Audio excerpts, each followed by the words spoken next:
Nicholas हल्की मुस्कान के साथ पूछता है, सुनो, तुम्हें मेरी जरूरत क्यों है? मारिया जवाब देती है, मेरे पेरेंट्स चाहते हैं कि मैं किसी अमीर लड़के से दोस्ती करूं या शादी कर लूं। उनके लिए बस पैसा ही सब कुछ है, चाहे सामने वाला कैसा भी हो। अगर उसके पास पैसे हैं तो वही काफी है। निकोलस फिर पूछता है, और तुम्हें?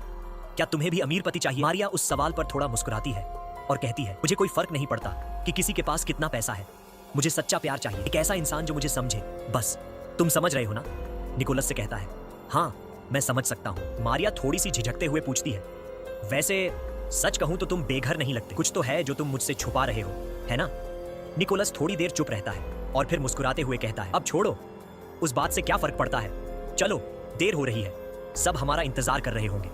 जैसे ही मारिया रेस्टोरेंट में पहुंचती है, वहां उसका एक्स बॉयफ्रेंड माइकल बैठा होता है, एक अमीर लेकिन घमंडी और बदतमीज लड़का। माइकल मारिया को देखता है और आगे बढ़कर कहता है, मारिया, मैं चाहता हूं हम फिर से एक साथ हों। मारिया उसे गुस्से में देखती है और साफ मना कर देती है, नो माइकल, वो सब अब खत्म हो चुका है।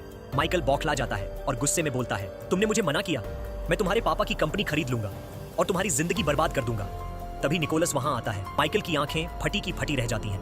वो कांपते हुए कहता है, मिस्टर फ्लैम, आप, अगर मुझे पता होता कि आप इस लड़की के साथ हैं तो मैं कभी भी ऐसी बात ना करता। प्लीज माफ कर दीजिए, माफ कर दीजिए सर।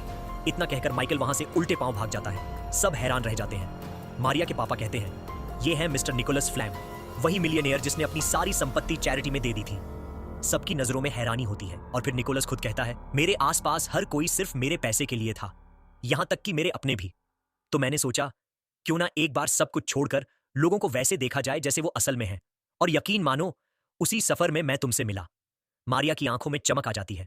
वो कुछ नहीं कहती, बस उसकी तरफ बढ़ती है और दोनों एक दूसरे को प्यार से देखकर किस कर लेते हैं।